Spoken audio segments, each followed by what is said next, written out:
الحمد لله نحمده ونستعينه ونستغفره ونؤمن به ونتوكل عليه ونعوذ بالله من شرور أنفسنا ومن سيئات أعمالنا من يهده الله فلا مضل له ومن يضلله فلا هادي له ونشهد أن لا إله إلا الله وحده لا شريك له ونشهد أن سيدنا ومولانا محمدا عبده ورسوله فصلى الله عليه وسلم تسليما كثيرا كثيرا أما بعد فأعوذ بالله من الشيطان الرجيم بسم الله الرحمن الرحيم وَلَقَدْ أَرْسَلْنَا نُوحًا وَإِبْرَاهِيمَ وَجَعَلْنَا فِي ذُرِّيَّتِهِمَا النُّبُوَّةَ وَالْكِتَابَ فَمِنْهُمْ مُهْتَدٍ وَكَثِيرٌ مِّنْهُمْ فَاسِقُونَ ثُمَّ قَفَّيْنَا عَلَى آثَارِهِمْ بِرُسُلِنَا وَقَفَّيْنَا بِعِيسَى ابْنِ مَرْيَمَ وَآتَيْنَاهُ الْإِنْجِيلَ وَجَعَلْنَا فِي قُلُوبِ الَّذِينَ اتَّبَعُوهُ رَأْفَةً وَرَحْمَةً وَرَهْبَانِيَّةً ابْتَدَعُوهَا مَا كَتَبْنَاهَا عَلَيْهِمْ إِلَّا ابْتِغَاءَ رِضْوَانِ اللَّهِ فَمَا رَعَوْهَا حَقَّ رِعَايَتِهَا فَآتَيْنَا الَّذِينَ آمَنُوا مِنْهُمْ أَجْرَهُمْ وَكَثِيرٌ مِّنْهُمْ فَاسِقُونَ لئلا يعلم أهل الكتاب ألا يقدرون على شيء من فضل الله وأن الفضل بيد الله يؤتيه من يشاء والله ذو الفضل العظيم صدق الله العظيم رب اشرح لي صدري ويسر لي أمري واحلل عقدة من لساني يفقهوا قولي اللهم ألهمنا رشدنا واعذنا من شرور أنفسنا آمين يا رب العالمين. حضرات سورہ حدید کا چوتھا رکوع ابھی اس کی تلاوت میں نے آپ کے سامنے کی ہے. کئی جمعوں سے یہ سورہ مبارکہ ہماری زیر درس ہے اور جیسا کہ میں نے عرض کیا تھا قرآن حکیم کی بہت عظیم صورتوں میں سے ایک صورت، خاص طور پر مسلمانوں سے خطاب کے ضمن میں جھنجھوڑا بھی گیا، ترغیب بھی ہے، ترہیب بھی ہے. اس دنیاوی زندگی کی جو حقیقت ہے، جو چمک دمک ہے، جو انتہائی دل فریب ہے، انسان کو بہت قوت کے ساتھ اپنی طرف کھینچتی ہے، اس کا بھی تجزیہ کر دیا گیا. اور ساتھ ہی تمہارا ہدف کیا ہونا چاہیے. سابقوا الی مغفرۃ من ربکم وجنۃ عرضھا کعرض السماء والارض. آگے بڑھو، لپکو، دوسروں کو پیچھے چھوڑنے کی فکر کرو، اللہ کی رضا اور اس کی مغفرت کی طلب میں. اس لیے کہ اصل زندگی تو وہ ہے. اس دنیا میں آنکھ بند ہونے کے بعد جو آنکھ کھلے گی تو میدان حشر ہے، لیکن اس کے درمیان میں پورا برزخی ایریا جو ہے، پورا دورانیہ، اس میں بھی تو انسان کے اوپر کچھ بیت رہا ہے نا. جیسا کہ میں نے عرض کیا تھا، نبی اکرم صلی اللہ علیہ وسلم نے فرمایا تھا کہ انسان کے لیے اس کی قبر جو ہے یا تو جنت کے باغیچوں میں سے ایک باغیچے کی شکل میں تبدیل کر دی جاتی ہے یا جہنم کے گڑھوں میں سے گڑھا بنا دیا جاتا ہے. تو تمام اسالیب جو ہو سکتے ہیں جھنجھوڑنے کے، ترغیب کے، ترہیب کے، جو تجزیہ کیا گیا دنیاوی زندگی کا، اس حوالے سے وہ آیات جو ہم پڑھ چکے اس کا بہت ہی اختصار کے ساتھ میں نے آپ پر کوشش کی ہے کہ وہ اصل مضمون جو تھیم تھا اس کو واضح کروں. پچھلی مرتبہ جو آیہ مبارکہ ہمارے زیر درس تھی، لَقَدْ أَرْسَلْنَا رُسُولَنَا بِالْبَيِّنَاتِ وَأَنزَلْنَا مَعَهُمُ الْكِتَابَ وَالْمِيزَانَ لِيَقُومَ النَّاسُ بِالْقِسْطِ. یہ آیہ مبارکہ جیسا کہ میں نے عرض کیا تھا، انقلاب، ٹوٹل ریولیوشن، یہ دنیا میں نبی اکرم صلی اللہ علیہ وسلم کے ہاتھوں برپا ہوا. جتنے انبیاء اور رسول اللہ نے بھیجے ان کا معاملہ یہ تھا کہ اللہ کی طرف سے وہ جو نافرمان تھے، باغی تھے، سرکش تھے، عذاب نازل ہوا ہے، وہ برباد کر دیے گئے، تباہ کر دیے گئے. لیکن نبی اکرم صلی اللہ علیہ وسلم نے قدم بقدم ان تمام مراحل کو عبور کیا اور اس حقیقت کو واضح کر دیا گیا کہ ہم نے اپنے رسول بھیجے ہیں، لقد ارسلنا رسلنا بالبینات وانزلنا معهم الکتاب والمیزان لیقوم الناس بالقسط، اور ہم نے ان کے کتاب بھی ان پر نازل کی تھی جس میں ہماری شریعت کے احکامات تھے، حکمت تھی، دانش تھی، دانائی تھی، ڈوز تھے، ڈونٹس تھے، اور پھر ایک مکمل نظام زندگی جو انتہائی معتدل، جسے المیزان کہا گیا،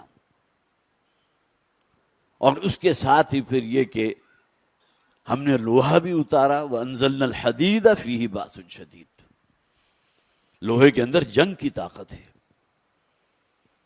اور یہ کس لیے تھا؟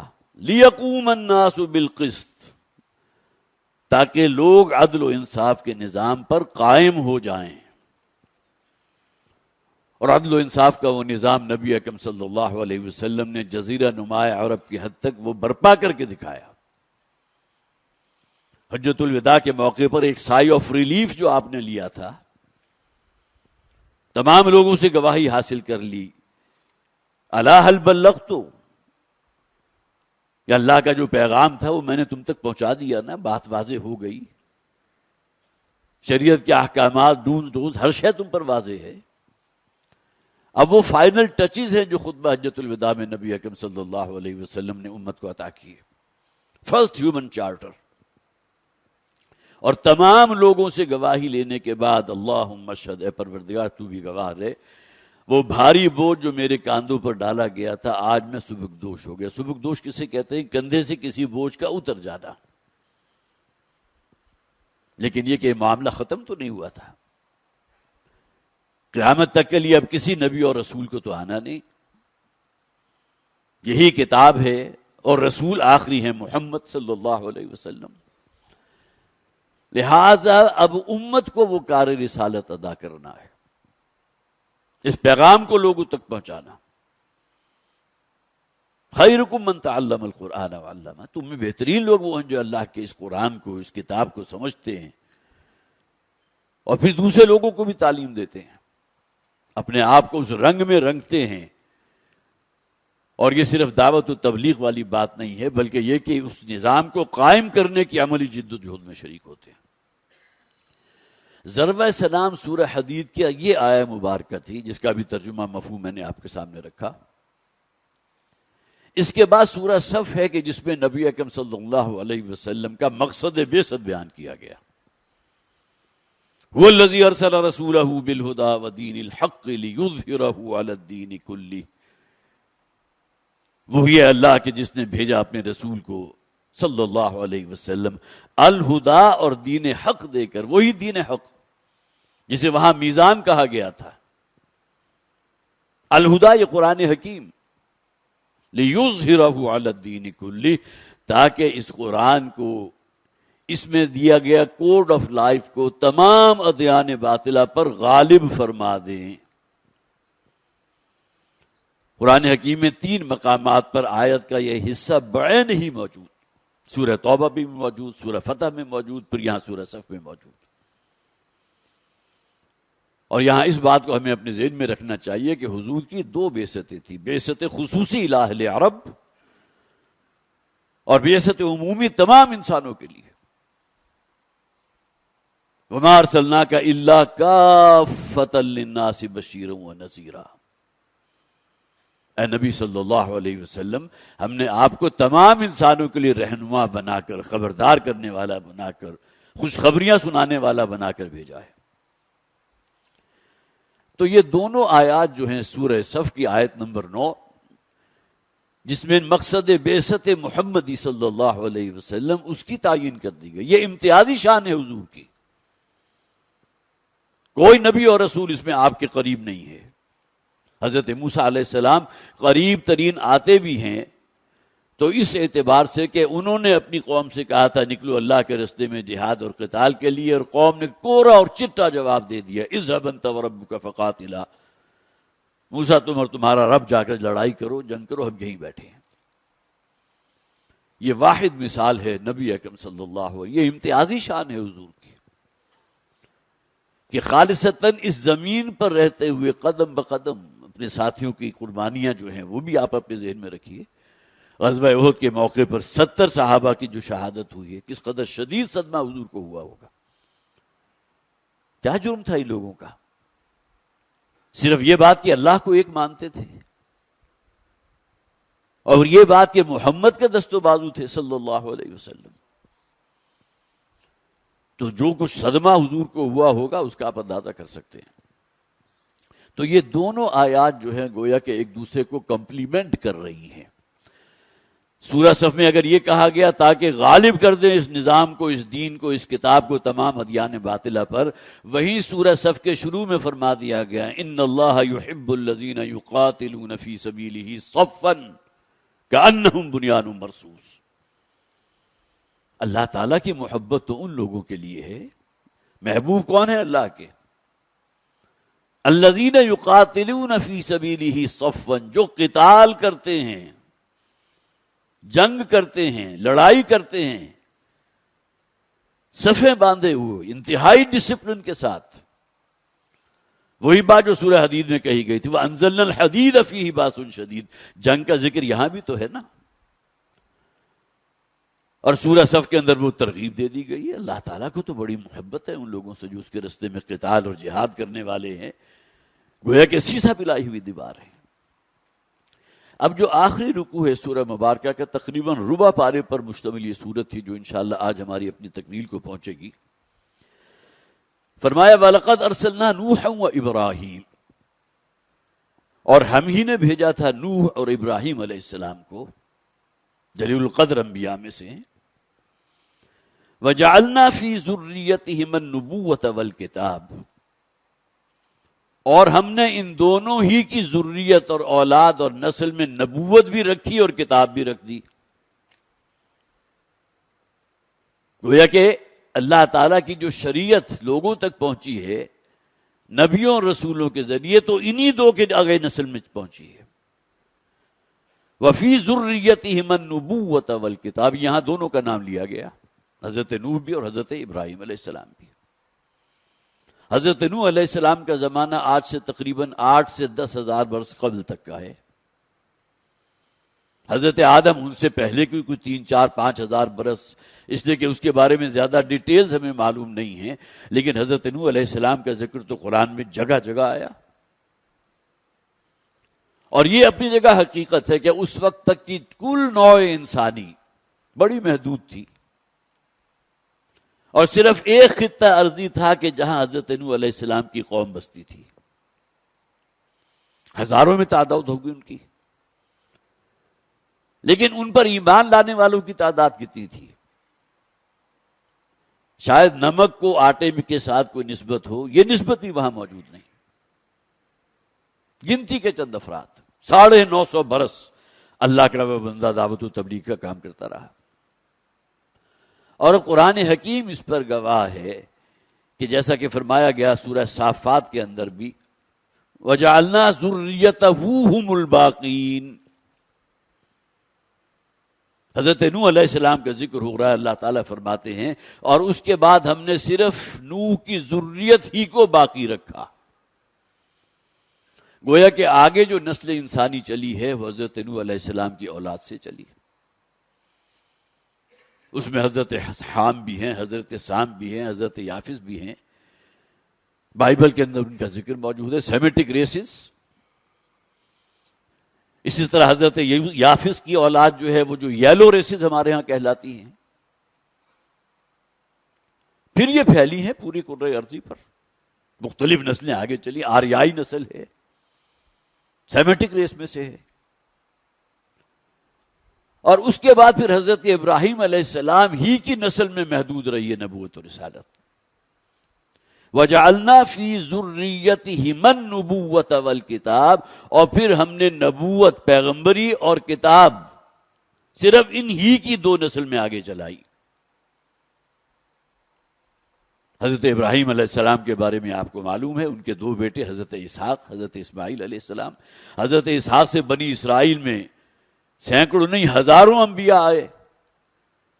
حضرت اسماعیل کی نسل میں حضرت اسماعیل کے بعد محمد رسول اللہ صلی اللہ علیہ وسلم، یہ درمیانی پورا عرصہ جو ہے نبوت اور رسالت سے خالی. حضرت ابراہیم کی ایک اور اہلیہ بھی تھی حضرت قطورہ، ان کی اولاد سے پھر جو نسل چلی ہے تو اس کے بارے میں کہا جاتا ہے کہ حضرت شعیب رضی اللہ تعالی عنہ جن کا تعلق مدین سے تھا وہ اس نسل میں سے تھے۔ تو گویا کہ بات یہاں مکمل ہو گئی کہ اللہ تعالیٰ نے سلسلہ نبوت اور رسالت جاری رکھا انہی دو میں۔ حضرت نوح، اسی وجہ سے انہیں آدم ثانی بھی کہا جاتا ہے، حضرت آدم سے آگے نسل چلی ہے نا، حضرت نوح علیہ السلام سے اب جو نسل چلی تو صرف انہی کے بیٹوں سے آگے چلی۔ فَمِنْهُمْ مُهْتَدٍ وَكَثِيرٌ مِّنْهُمْ فَاسِقُونَ، تو ان میں سے وہ بھی تھے کہ جو راہ راست پر آ گئے، نبی یا رسول کی دعوت پر جنہوں نے لبیک کہا، اپنے آپ کو اللہ کی غلامی میں دیا، لیکن ان کی تعداد کیا ہے آگے اس کے اوپر کمنٹ آ جائے گا قرآن کا۔ اکثریت انہی لوگوں کی تھی جنہوں نے مخالفت کی، ہٹ درمی، سرکشی، بغاوت۔ اور جیسا کہ میں نے عرض کیا، پہلے رسولوں کے ساتھ اللہ کا معاملہ یہ تھا کہ عذاب نازل ہوتا تھا اور تمام لوگوں کو ہلاک کر دیا جاتا تھا جو رسول کی دعوت کو رد کرتے تھے۔ وَجَعَلْنَا فِي ذُرِّيَّتِهِمَ النُّبُوَّةَ وَالْكِتَابَ فَمِنْهُمْ مُهْتَدٍ وَكَثِيرٌ مِّنْهُمْ فَاسِقُونَ۔ دیکھ لیا آگے، وَكَثِيرٌ مِّنْهُمْ فَاسِقُونَ، پے در پے دو آیات ہیں جس میں آخری الفاظ یہی ہیں، اور اس قوم کی جن کی طرف اللہ نے اپنے نبی اور رسول کو بھیجا اکثریت فاسقوں پر مشتمل رہی۔ یہ معلوم ہوتا ہے کلیہ ہے انسانوں کے اندر جو نفس پرستی ہے، شیطان جس طرح اسے ترغیب دیتا ہے، جس طرح اس کے اعمال کو بڑا مزین کر دیتا ہے شیطان، اور دنیا داری اور یہیں کی روپیہ پیسہ، یہاں کی دولت اسی کا اسیر ہو کر رہ جاتا ہے، جس کا نتیجہ کیا نکلتا ہے؟ فسق و فجور۔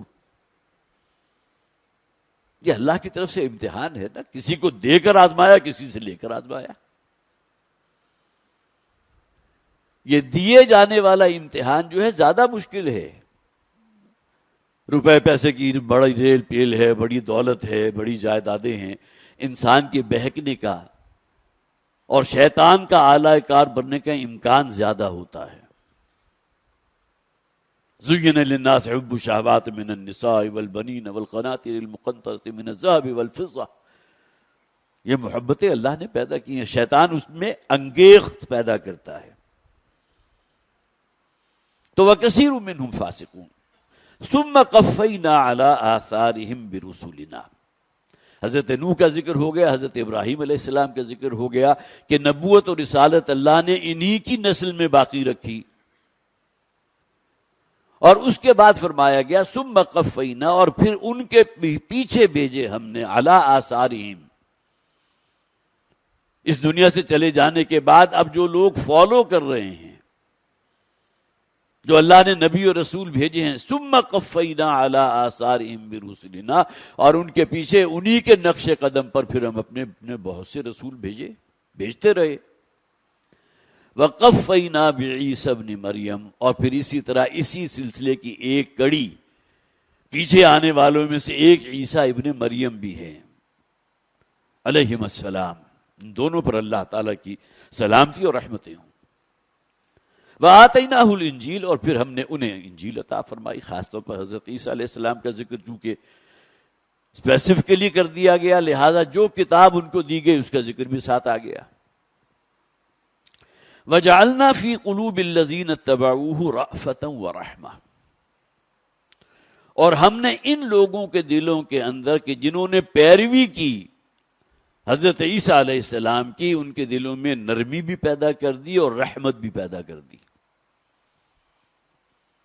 رأفہ اور رحمہ، رافت کا تعلق انسان کے اندرونی احساس سے ہے، دل کا گداز، دل کی نرمی، کسی کو مصیبت میں تکلیف میں دیکھ کر انسان کا جی بھر آنا جو ہم کہتے ہیں، اس کی تکلیف کو اپنی تکلیف محسوس کرتے ہوئے۔ اور رحمت کیا ہے؟ اب آپ اس کے لیے جو عملی تدبیر کر رہے ہیں، اسے ہیلپ آؤٹ کر رہے ہیں، کوئی بیمار ہے اس کے لیے دوا دارو کا انتظام کر رہے ہیں، کوئی اور کسی مصیبت میں ہے اس کو مدد کر رہے ہیں، مالی پریشانی کے اندر کوئی شخص مبتلا ہے تو اس کی آپ نے لم سم اتنی مدد کر دی ہے کہ وہ اس کا مصیبت میں سے نکل آیا، کوئی مقروض ہیں، اس کا تعلق رحمت سے ہے۔ دل کی نرمی، دل کا گداز، یہ رافت ہے. اور رحمت کیا ہوگا؟ اس کا جو آپ کا مظہر ہوگا، آپ کا اس کے ساتھ جو آپ کا ریئیکشن ہوگا، جو رد عمل ہوگا. دیکھیے یہ دو نام جو ہے نا، رافت، اسی سے رؤوف نکلا. اللہ تعالیٰ الرؤوف ہیں، انتہائی جسے آپ کہیے کہ اچھے جذبات رکھنے والے. اب نرم دلی کا لفظ اگر میں استعمال کروں گا تو اللہ تعالیٰ کے لیے نرم دلی کا لفظ جو ہے مناسب ہے نہیں، وہ تو انسانوں کے لیے تو ہے. لیکن یہ کہ نرمی اختیار کرنے والے، الرؤوف الرحیم. اب اس کا تعلق رحمت کے ساتھ ہے، اور رحمت بھی وہ جو بے پایاں ہو، جس کے اندر ایک تسلسل ہو، دوام ہو. نبی اکرم صلی اللہ علیہ وسلم کے لیے بھی یہی دونوں صفات استعمال کی گئی قرآن حکیم میں، سورہ توبہ میں. وَإِنَّهُ بِكُمْ لَرَؤُوفٌ رَحِيمٌ. صرف ایک فرق ہے، اللہ تعالیٰ کے ساتھ جب رؤوف کا لفظ آیا تو الف لام ایڈ ہو گیا، الرؤوف وہ صرف اللہ کی ذات. لیکن اسی رؤوفیت کی ایک جھلک آپ کو محمد رسول اللہ صلی اللہ علیہ وسلم کی ذات میں بھی نظر آ رہی ہے. انہو بکم لرؤوف الرحیم. یقیناً ہمارے نبی صلی اللہ علیہ وسلم تمہارے حق میں انتہائی نرم دل بھی ہیں اور انتہائی رحمت فرمانے والے بھی. تو وجعلنا فی قلوب الذین اتبعوہ رأفۃ ورحمۃ ورہبانیۃ ابتدعوها. اب یہاں ایک گمراہی جو خاص طور پر عیسائیوں میں جو متبعین حضرت عیسیٰ تھے ان میں جو پیدا ہو گئی، اس کا ذکر کر دیا گیا. یہ رہبانیت وہ شے تھی کہ جو انہوں نے خود نئی ایجاد کر لی. ابتدعوها، یہ لفظ بدعت سے نکلا. با، دال اور عین یہ اس کا مادہ ہے. کوئی نئی چیز اختیار کر لینا، نئی شے ایجاد کر لینا. اور خاص طور پر اگر دین کے معاملے میں یہ کام کیا گیا تو اس کے بارے میں تو حضور نے فرمایا کل بدعت ضلالہ. ہر وہ شے جو دین میں نئی ایجاد کر دی گئی وہ سوائے گمراہی کے کچھ نہیں. وَكُلُّ ضَلَالَةٍ فِي النَّارِ. اور ہر ضلالت اور ہر گمراہی جو ہے اس کا بالکل آخری انجام کیا ہوگا؟ جہنم کی آگ. تو یہاں فرمایا گیا یہ خاص طور پر جو نصارہ ہیں، جو عیسائی ہیں، انہوں نے جو رہبانیت اختیار کی تھی. رہبانیت کا مادہ را، ہا اور با ہے، جس کے معنی ہے ڈر اور خوف. اور اصلاً ان کی نیت کیا تھی؟ اللہ کا ڈر، اللہ کا خوف اس درجے غالب کہ انسان کہیں دور جنگلوں میں نکل جائے، کہیں غار کی جھار میں جو ہے کسی پہاڑ کی غار میں جا کر پوشیدہ ہو جائے، دنیا داری کو بالکل ترک کر دے، جس میں نہ شادی ہے، نہ بچے ہیں، نہ اولاد ہے. تو راہب کون ہوتے تھے؟ عیسائیوں کے ہاں جو بھی پوپس ہیں، جو ان کے پادری جو کہلاتے ہیں، وہ نکاح تو نہیں کرتے. تو لذات دنیاوی سے کنارہ کشی اختیار کر لینا، یہ ہے راہب. اصل مادہ جو اصل چھ اس کے اندر موجود ہے وہ کیا ہے؟ اللہ کا خوف، تاکہ انسان اپنے رب سے قریب تر ہو سکے. علائق دنیاوی، لذات دنیاوی سے کنارہ کشی، اس کے لیے کسی خانقاہ جو آباد کر دیا، کہیں جا کر جو ہے روپوش ہو گئے، کہیں جا کر اور دھونی جما دی، جنگلوں میں نکل گئے، پہاڑ کی کسی غار میں جا کر بیٹھ گئے. تو یہ جو رہبانیت انہوں نے ایجاد کی تھی، ابتدعوها، یہ بدعت تھی جو نئی شے ایجاد کر لی گئی. ما کتبناها علیہم، یہ ہم نے ان پر فرض نہیں کیا تھا. معلوم ہوا کہ نیکی ہی کا جذبہ اگر ایک حد سے تجاوز کر جائے گا تو وہ گمراہی تک پہنچا دے گا. اس میں بھی ہمارے لیے اصل اسوہ ہے محمد رسول اللہ صلی اللہ علیہ وسلم کے ساتھ. اس میں تو اس درجے نفی کی گئی ہے اس بات کی. ٹھیک ہے، انسان کے اندر نفس بھی ہے، روپے پیسے کی خواہش بھی اس میں موجود ہے، اور پھر یہ کہ پیٹ ہے تو کھانے کو بھی مانگتا ہے. پھر انسان کے اندر جنسی جذبہ رکھا گیا، اس کی تسکین کے لیے ہمارے دین نے ایک دروازہ کھول دیا. یہ تمام چیزیں اپنی جگہ. لیکن اس میں اگر کوئی شخص ایک حد کو آگے کراس کر جاتا ہے تو نبی اکرم صلی اللہ علیہ وسلم نے وہاں گویا کہ خبردار کر دیا، من رغب عن سنتی فلیس منی، اصل معیار کسوٹی تو میں ہوں نا، جو شخص میرے طریقے کو چھوڑ کر کوئی اور طریقہ اختیار کرتا ہے تو اس کا مجھ سے کوئی تعلق نہیں۔ اور یہ الفاظ حضور نے اس وقت استعمال کیے تھے جبکہ نبی اکرم صلی اللہ علیہ وسلم کو خبر دی گئی 3 صحابہ کے بارے میں کہ ایک صاحب نے تو یہ طے کر لیا کہ میں ساری زندگی اب روزہ رکھوں گا، ایک نے یہ طے کر لیا میں ساری رات نوافل ادا کروں گا، اور ایک صحابی نے یہ طے کر لیا کہ میں شادی بیاہ جو ہے اس کے کھکیڑ میں نہیں پڑوں گا، یہ بیوی اور بچے جو ہے اللہ سے دور کر دیتے ہیں۔ اور جب حضور کو خبر ملی تو آپ نے ایک خطبہ ارشاد فرمایا اور اس میں یہ الفاظ تھے، اور بلکہ اس میں تفسیر یہ بھی تھی کہ تم میں سب سے بڑھ کر اللہ کا خوف اور تقوی میرے اندر موجود ہے۔ نبی اکرم صلی اللہ علیہ وسلم کا معمول نہیں تھا کہ اپنے آپ کو اس طرح پرومیننٹ کرتے، لیکن یہ موقع ایسا تھا کہ آپ نے اس موقع پر کہا کہ میں تم میں سب سے بڑھ کر اللہ کا تقوی اختیار کرنے والا ہوں، لیکن میں رات کو سوتا بھی ہوں اور نوافل بھی ادا کرتا ہوں، میرا گھر بار بھی ہے، میری کئی بیویاں بھی ہیں،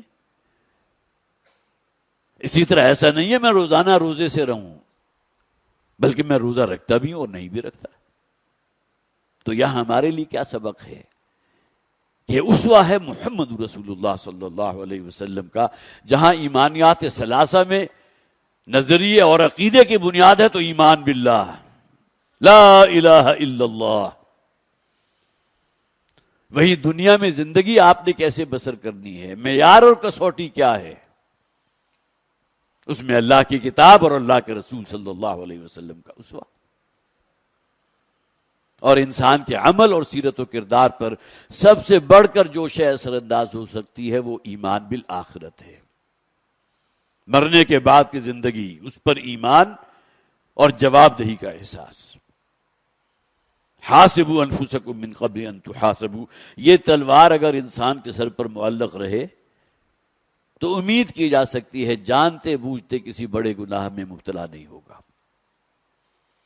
قرآن میں بھی کہا گیا نا، ان تجتنبوا کبائر ما تنہون، یہ الگ بات ہے کہ بڑے گناہ صرف شرک کرنا، کسی کو قتل کر دینا، کوئی زنا کرنا، یا کسی اور اعتبار سے کسی بڑے گناہ کا جو ہے ارتکاب کرنا، وہ نہیں ہے، بلکہ چھوٹے گناہ بھی اگر تسلسل کے ساتھ کیے جائیں گے تو گناہ کبیرہ بن جائے گا۔ تو سینسٹیوٹی اس حد تک ہونی چاہیے انسان کے اندر کہ وہ چھوٹے گناہوں سے بھی بچے اور اس پر اصرار، اس پر مداومت، اس کو جاری و ساری رکھنا، یہ تو گویا کہ اس کے ڈانڈے گناہ کبیرہ تک بھی لا دے گا۔ تو وَرَهْبَانِيَّةً ابْتَدَعُوهَا مَا كَتَبْنَا عَلَيْهِمْ إِلَّا ابْتِغَاءَ رِضْوَانِ اللَّهِ، ہم نے تو جو شے لازم کی تھی وہ اللہ کی رضوان تھی، اللہ کو راضی کرنا، اللہ کی رضامندی۔ وہ جذبہ ایک حد سے جب آگے بڑھا تو انہوں نے ترک دنیا والی پالیسی اختیار کی اور رہبانیت کو ایجاد کر لیا، یہ بدعت ایجاد ہو گئی۔ فَمَا رَعَوْهَا حَقَّ رِعَایَتِهَا، اور اس کے بعد پھر انہوں نے جو بات طے کی تھی اپنے لیے اس کو پورا بھی نہیں کیا، اس لیے کہ ایک بات انہوں نے طے کی تھی کہ شادی بیاہ اور گھر گرہستی کی زندگی ہم مول نہیں لیں گے، لیکن اللہ تعالیٰ نے جو جنسی جذبہ انسان کے اندر رکھا اس کا نتیجہ کیا نکلا؟ بدترین قسم کی سیکشول پرورشن میں مبتلا ہوئے وہ لوگ کہ جو اپنے تئیں فیصلہ کیے ہوئے تھے کہ ہم یہ کام نہیں کریں گے۔ اس پر تو گویا کہ آپ کی جو تاریخ ہے وہ گواہ ہے کہ وہ عبادت گاہیں، وہ خانقاہیں، وہ چرچ کہ جن کے بیسمنٹس کے اندر وہ تمام کام ہوتے تھے جسے آپ زنا سے تعبیر کرتے ہیں، کہنے کو وہ پادری بھی ہیں، پوپ بھی ہیں اور راہبائیں بھی ہیں اور ننز بھی ہیں، لیکن سب کچھ ہو رہا ہے۔ تو فَمَا رَعَوْهَا حَقَّ رِعَایَتِهَا، پھر یہ کہ جس طرح نبھانا چاہیے تھا اسے نبھایا بھی نہیں۔ فطرت کے کسی جذبے کے آگے اگر آپ کوئی صد قائم کریں گے، بند باندھیں گے، تو وہ کہیں نہ کہیں سے اپنی جو ہے وہ نکاسی کر لے گا۔ یہ تو اللہ تعالیٰ نے انسان کو بنایا نا، وہی خالق ہے، اسے معلوم ہے کہ کون کون سی کمزوریاں انسان کے اندر موجود ہیں. لہذا ان جذبات کے لیے تسکین کا انتظام ہمارے دین نے کیا ہے.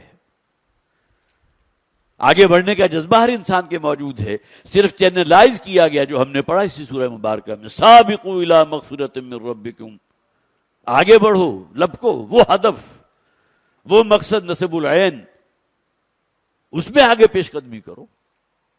لیکن وہ کیا ہے؟ اللہ کی رضا اور آخرت کی کامیابی. تو فما رعوها حق رعایتها فآتینا الذین آمنوا منہم اجرہم وکثیر منہم فاسقون. دیکھیں دوسری مرتبہ پھر یہی الفاظ آ رہے ہیں، اور اکثریت ان لوگوں کی وہ تھی جو فاسق و فجار پر مشتمل تھی. انسانوں کی عظیم اکثریت یہی ہے، بغاوت، سرکشی. ظہر الفساد فی البر والبحر بما کسبت ایدی الناس.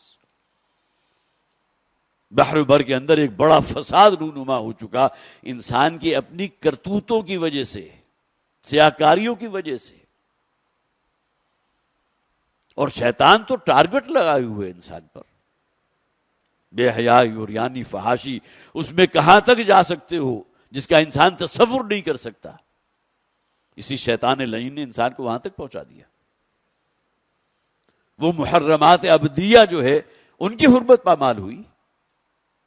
ترغیب دینے والی کون سا ایجنٹ کون تھا؟ وہ شیطان. تو نتیجہ وہی نکلا جو دو مرتبہ پے در پے وَكَثِيرٌ مِّنْهُمْ فَاسِقُونَ، اور ان لوگوں میں سے اکثریت فساق و فجار کی تھی.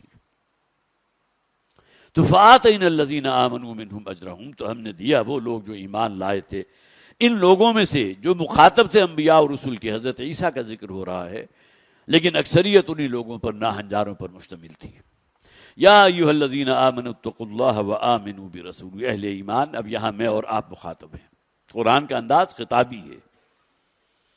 حضرت عیسیٰ کا ذکر ہوا، حضرت نوح علیہ السلام کا ذکر ہوا، حضرت ابراہیم علیہ السلام کا ذکر ہوا، ان کی قوموں کا ذکر ہوا. یہاں اب میں اور آپ مخاطب ہیں. یا ایھا الذین آمنوا، اے ایمان والو، اے مسلمانوں، اتقوا اللہ، دیکھو اللہ کے تقوی پر کاربند رہو. اصل دولت یہ ہے اللہ کا خوف. اللہ تعالیٰ معاذ اللہ کوئی خوفناک شے نہیں ہے، وہ تو سراپا رحمت ہے. الرحمن الرحیم، یہ دو شانیں اللہ کی. لیکن اللہ کی ناراضگی، اللہ کی پکڑ اللہ نے پہلے سے بتا دیا. اگر فساق اور فجار میں رہو گے تو پھر تمہارا ٹھکانہ جہنم ہے. وَإِنَّهَا لَجَنَّةٌ أَبَدًا أَوْ لَنَارٌ أَبَدًا، یا جنت ہے ہمیشہ ہمیش کے لیے یا پھر جہنم ہے.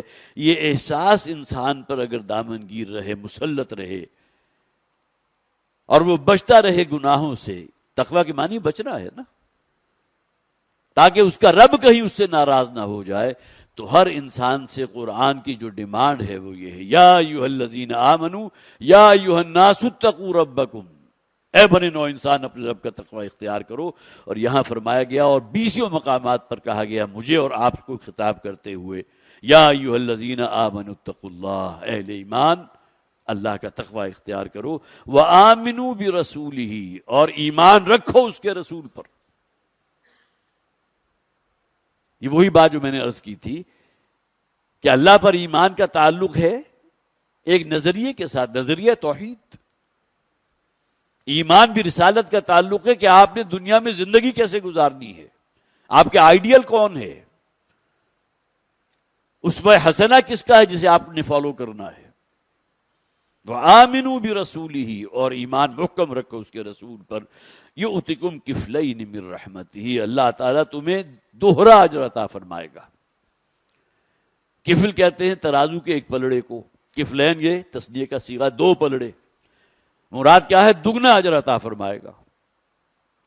چونکہ امیڈیٹلی ذکر ہو رہا ہے نصارہ کا، عیسائیوں کا ذکر کیا گیا، رہبانیت کی بدعت جو انہوں نے ایجاد کر لی گئی اسے ہائی لائٹ کر دیا گیا. اصل مقصد تھا اللہ کو راضی کرنا، لیکن اس پر قائم نہیں رہے، بدترین قسم کی پرورشن کے اندر بھی مبتلا ہوئے. یہ سب کچھ بیان کر دیا گیا. اب انہیں دعوت دی جا رہی ہے کہ اگر تم ہمارے اس رسول پر، محمد رسول اللہ صلی اللہ علیہ وسلم پر ایمان لاؤ گے تو اللہ تمہیں دگنا اجر عطا فرمائے گا. اور یہ ایک حدیث ہے ابن کثیر میں موجود ہے جس میں الفاظ ہیں کہ اللہ تعالیٰ 3 افراد کو دوہرا اجر عطا فرماتا ہے.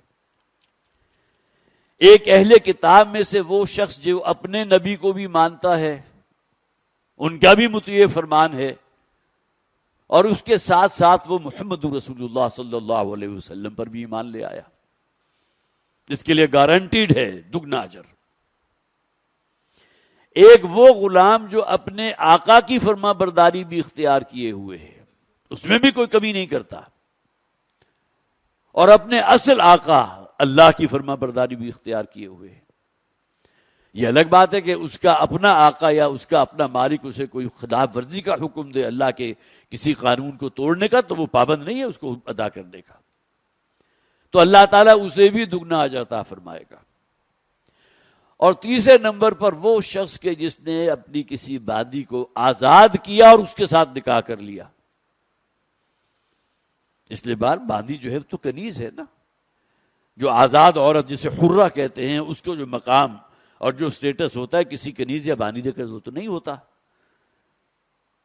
لیکن اس کے دل میں یہ بات آئی، اور یقیناً یہ بہت اونچے درجے کی بات ہے کہ اس نے اپنی بادی اور حالانکہ جنسی تعلق اس کے ساتھ اس وقت بھی روا تھا جبکہ اس کی منکوحہ نہیں تھی، لیکن اس کے باوجود اس نے گویا کہ وہ جو ایک غلامی کے اس سٹیٹس سے نکال کر اسے آزاد کیا، اب وہ منکوحہ بن گئی، تو حضور فرماتے ہیں اللہ تعالیٰ اسے بھی دگنا اجر عطا فرمائے گا. یہاں خاص طور پر اہل کتاب کا ذکر کیا گیا، یؤتکم کفلین، اللہ تمہیں دگنا اجر عطا فرمائے گا من رحمتہ، اپنی رحمت سے، وَيَجْعَلْ لَكُمْ نُورًا تَمْشُونَ بِهِ وَيَغْفِرْ لَكُمْ، اور اللہ تعالیٰ تمہیں وہ نور عطا فرمائے گا جس کی رہنمائی میں، جس کی روشنی میں تم وہ اس بڑے مرحلے کو جس کا ذکر اسی سورہ مبارکہ میں پڑھ چکے، جسے پول صراط کے نام سے ہم جانتے ہیں، اس کو تم عبور کر جاؤ گے. واللہ غفور الرحیم، اور اللہ تعالیٰ انتہائی معاف فرمانے والا، کمال رحمت والا ہے. اب آخری آیت ہے لِأَلَّا يَعْلَمَ أَهْلُ الْكِتَابِ، دیکھیے اہل کتاب کا پہلے بھی ذکر ہوا، پھر آ رہا ہے، تاکہ نہ سمجھے اہل کتاب اس بات کو اللہ يقدرون على شيء من فضل اللہ، وہ یکسر محروم نہیں کر دیے گئے، وہ اپنے رسول پر بھی ایمان رکھتے ہیں، ایک قدم آگے بڑھیں، محمد رسول اللہ صلی اللہ علیہ وسلم پر بھی ایمان لے آئیں، تو اللہ کا فضل ان کی بھی دستگیری فرمائے گا. وہ یہ نہ سمجھے کہ ان کے اب کوئی مقدرت نہیں ہے، اب وہ اللہ کا فضل اور رحمت میں سے کچھ حاصل نہیں کر سکتے، ان کے لیے موقع ہے، ایمان لائے ہمارے رسول پر صلی اللہ علیہ وسلم. لِأَلَّا يَعْلَمَ أَهْلُ الْكِتَابِ أَلَّا يَقْدِرُونَ عَلَى شَيْءٍ مِّن فَضْلِ اللَّهِ، یہ اللہ کا فضل جو ہے، ہدایت ہے، نور ہدایت ہے، ایمان ہے، تقوی ہے، یہ تمام منازل وہ طے کر سکتے ہیں، لیکن یہاں مشروط ہے آمنوا برسولہ، اس کے رسول پر بھی ایمان لائیں. وَأَنَّ الْفَضْلَ بِيَدِ اللَّهِ يُؤْتِيهِ مَن يَشَاءُ، اور جان لو کہ کل فضل وہ اللہ کے ہاتھ میں ہے، جسے چاہتا ہے وہ عطا فرماتا ہے. وَاللَّهُ ذُو الْفَضْلِ الْعَظِيمِ، اور اللہ تعالیٰ بڑے فضل والا ہے. یہاں یہ سورہ مبارکہ اپنے اختتام کو پہنچی، جیسے کہ میں نے ابتدا میں عرض کیا تھا، بہت ہی جامع، بہت عظیم صورت، اور خاص طور پر مسلمانوں سے خطاب کے ضمن میں تو ذروہ سنام ہے، یہ قرآن حکیم کا کلائمیکس ہے. اب آئیے پریس ریلیز جو جاری ہوتی ہے ہر ہفتے اور یہاں پڑھ کر سنائی جاتی ہے، اگرچہ جو خطاب ہوتا ہے امیر تنظیم اسلامی کا اس میں غالباً اس طرح پڑھی نہیں جاتی، لیکن چونکہ وہ حالات حاضرہ ہی ان کا اصل موضوع بھی ہوتا ہے، اور اس کے ساتھ کا تذکیر بالقرآن جو ہے وہ تو ظاہر رگو پے میں سرایت کیے ہوئے ہوتا ہے، لیکن یہ کہ اس کے علاوہ جو بھی یہاں جمعہ پڑھاتا ہے تو اس کے ذمہ ہے یہ کہ وہ اس پریس ریلیز کو جو ہے تمام لوگوں کو اس سے آگاہ کر دے. اس دفعہ یہ 3 عنوانات ہیں اس پریس ریلیز کے: فلسطین کی 2 ریاستی حل کو تسلیم کرنا، در حقیقت ناجائز صہیونی ریاست اسرائیل کے قبضے کو تسلیم کرنا ہے. نمبر 2، گریٹر اسرائیل کے منصوبے سے عرب ممالک کا وجود خطرے میں پڑ گیا ہے. آپ حضرات کو معلوم ہے جو عزائم ہے نیتن یاہو صاحب کے، اب صاحب کا لفظ اس کے ساتھ استعمال کرنا چاہیے نہیں کرنا چاہیے، لیکن بہرحال، اور اس نے تو کہہ دے یہ تمام عرب ممالک، اردن آ گیا، عراق آ گیا، یہ تمام کے تمام جو ہے وہ تو اصل میں ہمارے اسرائیل کا حصہ بنیں گے، گریٹر اسرائیل. اور تیسرے یہ کہ دشمن کے مضمون مقاصد کو ناکام بنانے کے لیے مسلم ممالک کا اتحاد ناگزیر ہے. تنظیم اسلامی کے امیر شجاع الدین شیخ صاحب نے ایک بیان میں کہا کہ حال ہی میں کئی مغربی ممالک نے فلسطینی ریاست کو تسلیم کر لیا. دوسری طرف بعض مسلم ممالک کے سربراہان بھی زور دے رہے ہیں کہ تمام مسلم ممالک فلسطینی ریاست کو تسلیم کر لیں جس کی حیثیت اسرائیل کی ایک کالونی سے زیادہ نہیں ہوگی. حقیقت یہ ہے کہ فلسطین میں مسلمانوں کا مقدس حرم یعنی مسجد اقصی موجود ہے جس کی تولیت کا حق صرف مسلمانوں کو ہے. لہذا فلسطین میں صرف ایک ریاست کا وجود یہ اصل جواز ہے جو صرف مسلمانوں کی ہو. یہ دو ریاستی اسرائیل بھی ہے، یہودی بھی ہے اور مسلمان بھی ہیں، اس کی نفی ہو رہی ہے. پھر یہ کہ بین الاقوامی قانون کے مطابق بھی اسرائیل کا فلسطین پر قبضہ غیر قانونی ہے. انہوں نے مزید کہا کہ اسرائیلی وزیر اعظم نیتن یاہو اپنے بیانات میں بار بار گریٹر اسرائیل کے قیام کے عزم کا اظہار کر رہا ہے اور امریکی معاونت کے ساتھ اس ابلیسی منصوبے کی تکمیل کی طرف بھی تیزی سے بڑھنا چاہ رہا ہے. امیر تنظیم نے کہا کہ طاغوتی قوتوں کے تمام مذموم مقاصد اور مظالم کو روکنے کے لیے مسلم ممالک کا کثیر الجہتی اتحاد ناگزیر ہو چکا. اب بھی اگر مسلمان ممالک متحد ہو کر عسکری اتحاد نہیں بناتے، گلوبل سموتھ فلوٹیلا کی حفاظت کے لیے عملی اقدامات نہیں کرتے اور صہیونیوں کے توسیعی منصوبے کو روکنے کے لیے عملی اقدامات نہیں کرتے، بلکہ امریکہ، اقوام متحدہ اور یورپی ممالک پر ہی تکیہ کرتے رہتے ہیں، تو مسجد اقصی کی بے حرمتی اور اہل فلسطین کو مزید نقصان پہنچنے کا شدید اندیشہ ہے. آخر میں انہوں نے دعا کی کہ اللہ تعالیٰ مسلم ممالک کے حکمرانوں اور افواج کو غیرت و حمیت دینی عطا فرمائے تاکہ وہ متحد ہو کر دشمن کے سامنے صحیح معنوں میں بنیان مرصوص کا کردار ادا کر سکیں. اسی میں مسلمانوں کی دنیا اور آخرت دونوں کی کامیابی ہے.